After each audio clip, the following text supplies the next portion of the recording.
प्यारे दर्शकों नमस्कार। आइए नजर डालते हैं हमारे प्यारे राज्य हरियाणा की तमाम बड़ी खबरों पर।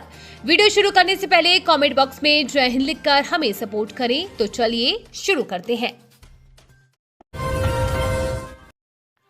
फतेहाबाद के दौरे पर रहेंगे सेमनाब सिंह सैनी। आज रन फॉर यूनिटी को दिखाएंगे हरी झंडी। सेमनाब सिंह सैनी आज शाम से फतेहा के दौरे पर रहने वाले हैं। वो आज शाम 5 बजे फतेहाबाद जिले में पहुंचेंगे। वो हेलीकॉप्टर से आएंगे। पुलिस लाइन में बने हेलीपैड पर उनका हेलीकॉप्टर उतरेगा। यहां से सीधे सीएम भूना रोड स्थित नए रेस्ट हाउस जाएंगे, जहां पर पार्टी के वरिष्ठ नेता, पदाधिकारी और कार्यकर्ता उनका स्वागत करेंगे।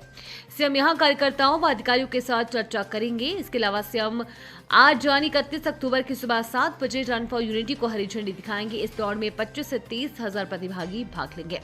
दूसरी ओर सीएम सुरक्षा को लेकर जिले में पुख्ता इंतजाम किए गए हैं। रन फॉर यूनिटी में किसी प्रकार की रुकावट न हो, इसके लिए पुलिस प्रशासन ने रूट डायवर्ट किए हैं। शहर में 17 पुलिस नाके लगाए गए हैं। वहीं सीएम के आगमन से करीब 3 घंटे पहले ही गुरुवार दोपहर 2 बजे से फतेहाबाद शहर में जीटी रोड से वाहन नहीं जा सकेंगे। पुलिस प्रशासन ने रूट डायवर्ट कर इन वाहनों को नेशनल हाईवे और मिनी बाईपास से निकालने की योजना बना दी है। सीएम आज 31 अक्टूबर की सुबह 7 बजे रन फॉर यूनिटी को झंडी दिखाएंगे। हरियाणा सरकार का बड़ा फैसला, 68 डॉक्टरों की सेवाएं समाप्त, जाने पर जा। हरियाणा सरकार ने लंबे समय से अनुपस्थित चल रहे डॉक्टरों के खिलाफ सख्त रुख अपनाया है।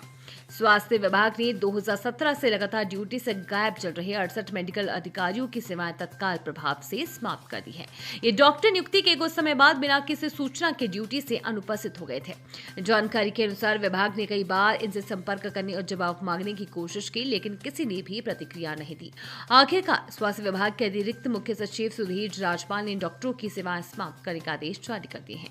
अब उनकी जगह नए डॉक्टरों की नियुक्ति के लिए विभाग जल्द विज्ञापन जारी करेगा।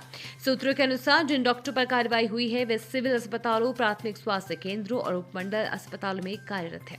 इनमें से एक डॉक्टर 2017 से, 10 डॉक्टर 2018 से, 2 2019 से, 10 2020 से, 8 2021 से, 16 2022 से, 17 2023 से और 4 डॉक्टर 2024 से ड्यूटी पर नहीं पहुंचे थे। इनकी उपस्थिति के कारण कई स्वास्थ्य केंद्रों में सेवाएं प्रभावित हो रही थी और नई नियुक्तियों में भी बाधा आ रही थी।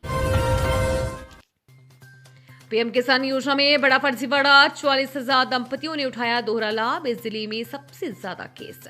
प्रधानमंत्री किसान सम्मान निधि योजना में हरियाणा से बड़ा फर्जीवाड़ा सामने आया है। जांच में खुलासा हुआ है कि राज्य में 44,040 दंपतियों ने गलत जानकारी देकर योजना का दोहरा लाभ उठाया।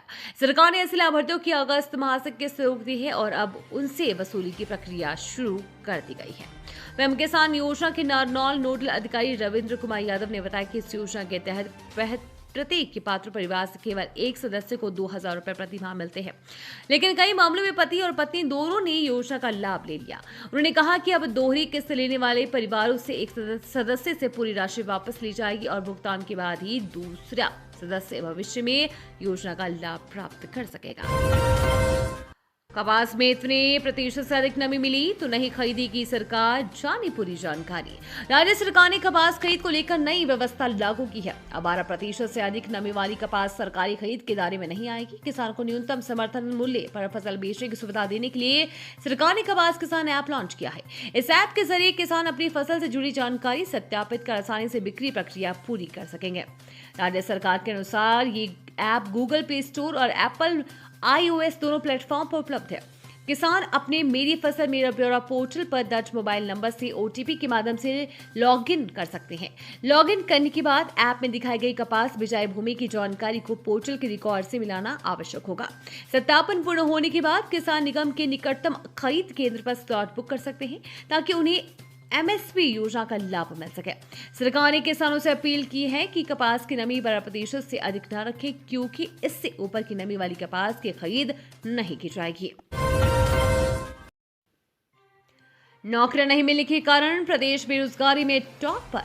हरियाणा के पूर्व मुख्यमंत्री भूपेंद्र सिंह हुड्डा ने बीजेपी सरकार पर जोरदार हमला बोलते हुए कहा कि बीजेपी सरकार ने हर साल 2 लाख नौकरियां देने का वादा किया था, लेकिन अब तक नौकरियां नहीं दे पाई। इसके कारण ही हरियाणा आज बेरोजगारी में नंबर 1 पर पहुंच गया है।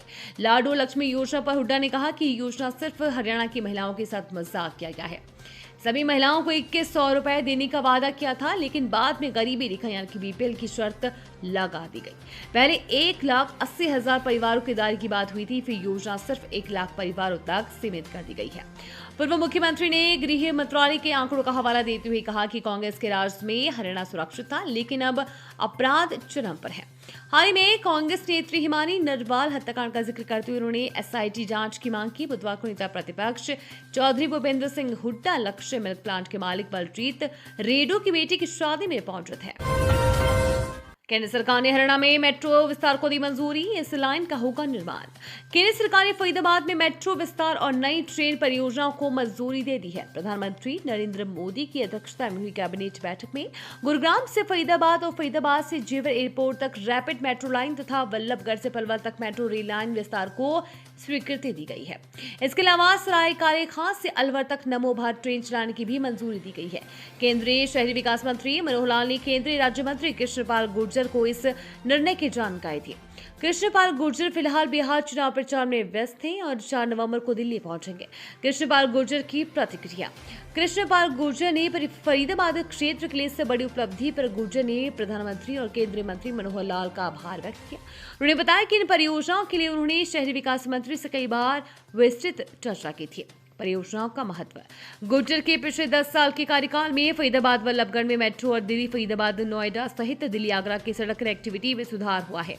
अब दिल्ली और जेवर एयरपोर्ट की सीधी मेट्रो कनेक्टिविटी और वल्लभगढ़ से पलवल मेट्रो कनेक्टिविटी फरीदाबाद के समग्र विकास में महत्वपूर्ण योगदान देगी।